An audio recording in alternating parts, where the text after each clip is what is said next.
अस्सलाम वालेकुम। Welcome to the E squared academy. आज हमारी फिज़िक्स की क्लास नंबर 25 है, जिसमें हम चैप्टर 8 का पार्ट 3 कवर करेंगे। आज की क्लास का एजेंडा डिस्कस करते हैं।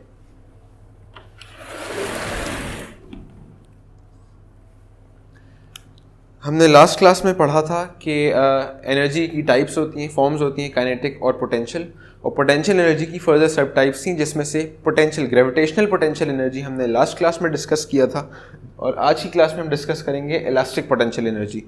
इसके अलावा हम देखेंगे इंटर कन्वर्जन ऑफ एनर्जीज के एक फॉर्म ऑफ एनर्जी से दूसरी फॉर्म ऑफ एनर्जी में जाने का क्या तरीक़ेकार है, वो किस तरह स्विच होती है, ट्रांसफ़र होती है या कन्वर्ट होती है, क्या होती है। और कंजर्वेशन ऑफ एनर्जी, ये एक लॉ है जिसे law of conservation of energy कहा जाता है, और इसको मैं आपको क्लास के अंदर ही समझाऊंगा।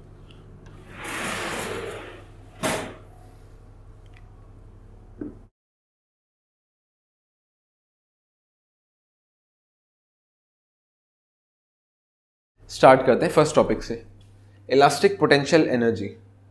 एक स्प्रिंग है, उसको वाइंड करने के लिए उसकी इलास्टिक फोर्स के अगेंस्ट वर्क करना पड़ा। वाइंड करना मतलब उसको, स्प्रिंग बेसिकली एक सीधा वायर ही होता है जिसको वाइंड किया जाता है, यानी उसको एक कॉइल की सूरत दी जाती है, उसको जो गोल गोल उसमें रिंग्स बने होते हैं उस सूरत में कन्वर्ट किया जाता है। वो करने के लिए उसके ऊपर एक सर्टेन वर्क अप्लाई होता है, और वो जो वर्क होता है वो होता है किसके अगेंस्ट, उसकी इलास्टिक फोर्स के अगेंस्ट। यानी उसके अंदर इलास्टिक फोर्स है, वो खींच सकता है, खींचने के बाद वापस अपनी पोजीशन पे आ सकता है, ये उसकी इलास्टिक फोर्स है। तो इस इलास्टिक फोर्स के अगेंस्ट उसके ऊपर वर्क किया जाता है उसको वाइंड करने के लिए, यानी उसको एक कॉइल की सूरत देने के लिए, राउंड रिंग की सूरत देने के लिए। This work is stored as potential energy. अब क्योंकि वो वर्क उसके ऊपर कर दिया गया है, तो ये जो वर्क है वो उस स्प्रिंग के अंदर एज पोटेंशियल एनर्जी स्टोर किया जाता है। It is due to constraint position of spring. Constraint मतलब बहुत ही रिस्ट्रिक्टेड, या उसको मजीद मूव करने की या चेंज होने की जब स्पेस नहीं होगी तो उस कहेंगे कि भाई कंस्ट्रेंट पोजीशन में। तो उसकी ये जो कंस्ट्रेंट पोजीशन होगी, क्योंकि उसको हमने इतना उसके ऊपर वर्क करके उसको वाइंड कर दिया कि वो एक फिक्स शेप में आ गई है। अब उसको हम अगर खींचेंगे तो वो खींचेगी, स्ट्रेच होगी, लेकिन वापस अपनी पोजीशन पे आ जाएगी।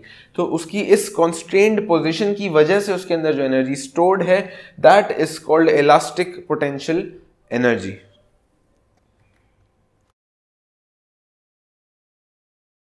एक कंप्रेस्ड स्प्रिंग है, उसके अंदर एनर्जी है, जैसे हमने अभी पढ़ा। कंप्रेस्ड मतलब दबावा, स्ट्रेच मतलब खिंचावा। तो कंप्रेस्ड नॉर्मली जो पोजीशन में होता है स्प्रिंग, वो कंप्रेस्ड हम कहते हैं कि कंप्रेस्ड पोजीशन में। जब उसको हम खींचेंगे तो वो स्ट्रेच्ड पोजीशन में आ जाएगा। तो जो एक नॉर्मल कंप्रेस्ड पोजीशन में स्प्रिंग होता है, उसके अंदर एनर्जी होती है, कौन सी? Elastic potential energy.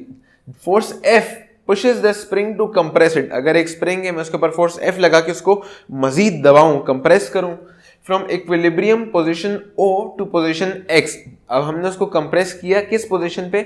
जो नॉर्मल पोजीशन थी। इक्विलिब्रियम मतलब जब उसके ऊपर कोई भी एक्सटर्नल रिजल्टेंट फोर्स नहीं लग रही थी, वो उसकी पोजीशन थी 0। हमने जब उसको कंप्रेस कर दिया तो एक नई पोजीशन पे आ गया स्प्रिंग, और वो पोजीशन है X। The force F is directly proportional to the amount of compression. जितनी ज्यादा कंप्रेस हुई होगी वो डायरेक्टली प्रोपोर्शनल होगा किससे? To the amount of force. जितनी फोर्स लगाऊंगा उतनी ही कंप्रेस होगी स्प्रिंग। तो हम कह सकते हैं कि F is directly proportional to X, यानी जो डिस्टेंस उसने जितनी लेंथ पे वो कंप्रेस हुई है वो हमने X से डिनोट किया है। या फिर अगर हम प्रोपोर्शनैलिटी का साइन हटाएं और इक्वल टू के साथ एक कांस्टेंट K लगाएं, तो इक्वेशन बन जाएगी F is equal to K times X, where F is the force applied, K is the proportionality constant and X is the length of the spring that is compressed। K जो है वो spring constant है, और इसकी value जो है वो depend on the stiffness of the spring. Her spring की, हर मटेरियल की अलग कांस्टेंट वैल्यू होती है, जिसे स्प्रिंग कांस्टेंट कहा जाता है। And it depend on the stiffness of the spring. वो स्प्रिंग कितना स्टिफ है, कितना हार्ड है, उसके ऊपर इसकी वैल्यू डिपेंड करती है। अब अगर आप देखें, जो कंप्रेशन फोर्स है, पोजीशन O यानी जो इक्विलिब्रियम पोजीशन थी, जो स्टार्टिंग पोजीशन थी, उसके ऊपर कंप्रेशन फोर्स 0 थी। और जो पोजीशन X थी, जब हमने उसको कंप्रेस कर दिया था, उस टाइम जो उसकी फोर्स थी वो थी Kx, बिकॉज हमने पढ़ा F is equal to Kx। तो जितना डिस्प्लेसमेंट या जितनी लेंथ उसने कंप्रेस होने में कवर करी, वो multiplied by the constant will be the force, जितनी फोर्स उसके ऊपर अप्लाई हुई। एवरेज फोर्स क्या होगी? इन दोनों का सम करके डिवाइड बाय 2 कर देंगे, तो ये हो जाएगा 0 प्लस Kx डिवाइडेड बाय 2, यानी एवरेज फोर्स, जैसे हम FAV से डिनोट कर रहे हैं, वो बन जाएगी हाफ Kx। अब इस स्प्रिंग को कंप्रेस करने के लिए जाहिर है हमने जब फोर्स लगाई है एक सर्टेन डिस्प्लेसमेंट यानी x जो हमने कवर किया है, तो जब ये दोनों क्वांटिटीज हमारे पास मौजूद हैं तो F इंटू डिस्प्लेसमेंट यानी D is the work done on the spring to compress it. Spring को कंप्रेस करने के लिए उतना वर्क डन हुआ है। तो फोर्स हमारे पास मौजूद है F AV यानी force average multiplied by displacement या लेंथ हमारे पास मौजूद है x। F AV हमने लास्ट स्लाइड में कैलकुलेट किया था या निकाला था half times kx 1/2 times k into x, और लेंथ या डिस्प्लेसमेंट अगेन x है। तो ये जो आपका ओवरऑल वर्क डन है टू कंप्रेस अ स्प्रिंग ये हो गया W is equal to half kx squared.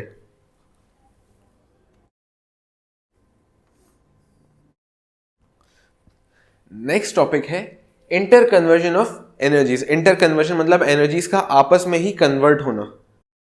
Some quantities are constant in amount called conserved quantities। कुछ ऐसी quantities इस दुनिया में एग्जिस्ट करती हैं जो constant हैं, वो जब से दुनिया बनी है तब से लेके आज तक ना ज़्यादा हुई है ना कम हुई, बस उतनी ही फिक्स्ड अमाउंट में है।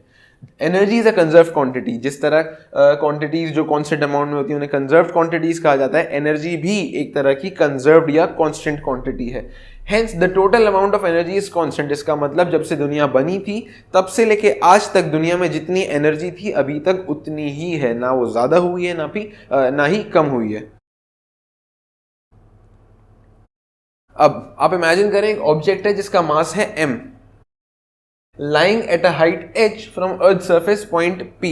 अर्थ का सरफेस था जिससे वो एक सर्टेन हाइट h के ऊपर ऑब्जेक्ट रुका हुआ है, उस जिस हाइट पे रुका हुआ है वो है पॉइंट p और ऑब्जेक्ट का मास है m। It possesses potential energy mgh, of course mass times the gravity multiplied by the height h। Kinetic energy इस पॉइंट पे जीरो होगी क्योंकि इसकी कोई वेलोसिटी नहीं है, और हमें पता है kinetic energy is equal to half mv squared. जब वेलोसिटी ही नहीं है तो काइनेटिक एनर्जी भी जीरो होगी।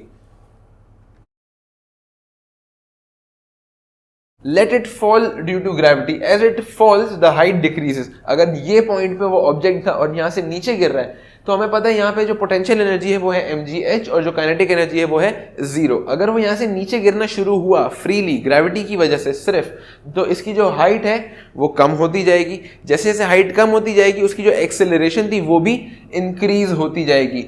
हाइट के कम होने की वजह से पोटेंशियल एनर्जी डिक्रीज हो जाएगी, because potential energy is directly proportional to height. PE is equal to mgh। अगर हाइट कम होगी तो पोटेंशियल एनर्जी भी कम होगी। तो जैसे जैसे ऑब्जेक्ट नीचे गिर रहा है हाइट उसकी डिक्रीज हो रही है, पोटेंशियल एनर्जी भी कम हो रही है, और जैसे जैसे वो ऑब्जेक्ट नीचे गिर रहा है उसकी वेलोसिटी इंक्रीज हो रही है। क्योंकि वेलोसिटी में चेंज आ रहा है तो एक सर्टेन एक्सेलरेशन प्रोड्यूस हो रही है जो कि ड्यू टू ग्रेविटी है, जिसे एक्सेलरेशन ड्यू टू ग्रेविटी भी कहा जाता है, जिसकी वैल्यू 9.81 ही होती है। इस ऑब्जेक्ट के ऊपर एक वर्क डन हुआ क्योंकि उसके ऊपर एक फोर्स लगी, ग्रेविटेशनल फोर्स लगी, उसका वेट एक्ट किया, उसके वेट की वजह से एक उसने सर्टेन डिस्प्लेसमेंट कवर किया, मतलब उसके ऊपर एक उसने कोई ना कोई वर्क डन किया, और ये जो वर्क डन होगा ये इक्वल होगा काइनेटिक एनर्जी के, because the object will be gaining some acceleration, और एक्सेलरेशन तभी गेन होती है जब कोई ना कोई वेलोसिटी में चेंज आता है। इधर हमें पता है कि वेलोसिटी जीरो थी, इसका मतलब ये कंफर्म बात है कि वेलोसिटी इंक्रीज ही हुई है। So if the body falls freely under gravity without any opposing force, अगर इस बॉडी के ऊपर कोई opposing frictional force नहीं है और सिर्फ ग्रेविटी की वजह से ये बॉडी नीचे गिर रही है, तो इसके अंदर पोटेंशियल एनर्जी में कंटिन्यूस डिक्रीज आएगा। जैसे जैसे नीचे आती जाएगी पोटेंशियल एनर्जी कम होती जाएगी, और जैसे जैसे पोटेंशियल एनर्जी कम होती जाएगी उतनी ही काइनेटिक एनर्जी इंक्रीज होती जाएगी, क्योंकि उतनी ही उसमें वेलोसिटी का चेंज होगा, उतनी एक्सेलरेशन प्रोड्यूस होगी, उतनी ही काइनेटिक एनर्जी इंक्रीज होगी। जब अर्थ का सरफेस आ जाएगा, एक सर्टेन हाइट पे थी वहां से नीचे गिरी और अर्थ का सरफेस आ गया, जब अर्थ का सरफेस आ गया तो पोटेंशियल एनर्जी हो गई जीरो, बिकॉज हमने जो हाइट मेजर की थी वो अर्थ के सरफेस से करी थी। जब हाइट ही जीरो हो गई तो mgh mass into gravity into zero, कोई भी चीज जीरो से मल्टीप्लाई होके जीरो हो जाती है, मतलब अर्थ के सरफेस पे पोटेंशियल एनर्जी हो जाएगी जीरो। और क्योंकि वेलोसिटी मैक्सिमम होगी इसलिए काइनेटिक एनर्जी जो है, जितनी भी एनर्जी है वो सारी काइनेटिक एनर्जी में कन्वर्ट हो जाएगी, जो कि उसकी मैक्सिमम काइनेटिक एनर्जी होगी। सो हम ये कह सकते हैं कि the loss in potential energy is equal to the gain in kinetic energy. जितनी ज्यादा पोटेंशियल एनर्जी कम होगी उतनी ज्यादा काइनेटिक एनर्जी बढ़ेगी, जिसको हम इक्वेशन में अगर लिखें तो हम कह सकते हैं mgh is equal to half mv square. एक एग्जाम्पल देखते हैं। An object of mass 500 grams falls from a height of 20 meter on the ground. If there is no air friction या air resistance, find the kinetic energy possessed by the object just before touching the ground.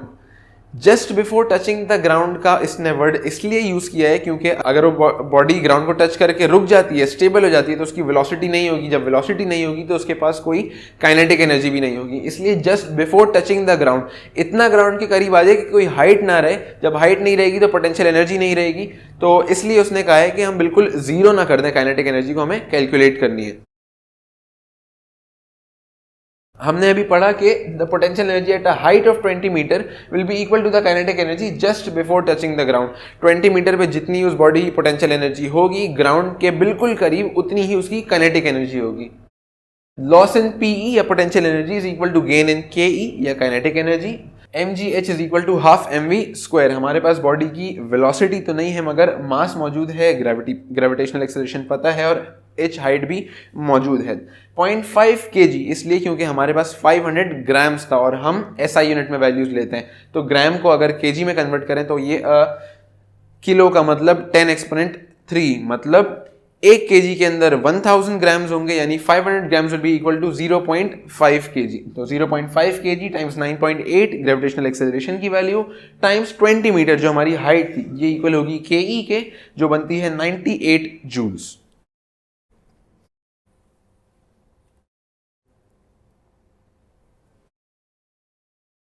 Next और last topic है conservation of energy. Energy is conserved यानी fixed amount. जैसे हमने last topic में पढ़ा कि energy जो है वो एक कंजर्व्ड क्वांटिटी है और कंजर्व्ड क्वांटिटीज वो होती हैं जो फिक्स्ड अमाउंट में, जो कांस्टेंट अमाउंट में यूनिवर्स में ना कम हुई है ना ज्यादा हुई है। Energy can be transferred from system and environment. हाँ, ये है कि ज्यादा या कम नहीं हुई लेकिन ट्रांसफर जरूर हुई है। एक सिस्टम से एक दूसरे एनवायरनमेंट में या तो वो ट्रांसफर हो जाती हैं या फिर converted from one form to another. System से एनवायरनमेंट ट्रांसफर होना मतलब अगर मैं किसी बॉक्स को पुश करूं तो मेरे अंदर से एनर्जी उस बॉक्स में ट्रांसफर हो गई। कन्वर्ट होने का मतलब एक फॉर्म से दूसरे फॉर्म में कन्वर्ट होना। जैसे अगर आप बल्ब जलाते हैं तो इलेक्ट्रिकल एनर्जी उसको मिलती है और वो इलेक्ट्रिकल एनर्जी कन्वर्ट हो जाती है लाइट एनर्जी में और हीट एनर्जी में। तो विदाउट अपोजिंग फोर्सेस, अगर कोई भी अपोजिंग फोर्सेस, कोई फ्रिक्शनल फोर्स ना हो, तो the loss in potential energy is the gain in kinetic energy, जैसा हमने लास्ट टॉपिक में पढ़ा। इसका मतलब ये हुआ कि the total energy is constant, क्योंकि जितनी ये कम हो रही है उतनी ही ये ज्यादा हो रही है। ऐसा नहीं है कि ये 2 यूनिट कम हुई लेकिन ये 1 ही यूनिट बढ़ी, जितनी ये कम हुई उतनी वो ज्यादा हुई, मतलब total amount of energy constant है। There are many forms of energy, light energy, mechanical energy, electrical energy, etc. बहुत सारी है। Sound energy, heat energy, kinetic energy, बहुत सारी तरह की एनर्जीज हैं।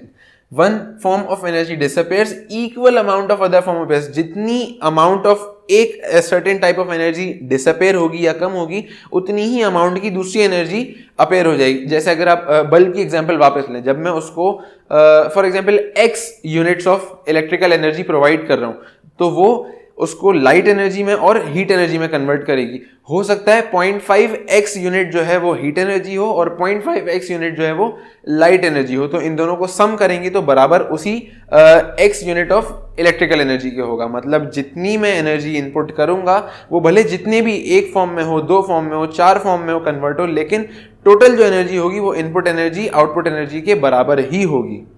इसका मतलब ये हुआ कि टोटल एनर्जी जो है वो कांस्टेंट ही रहेगी।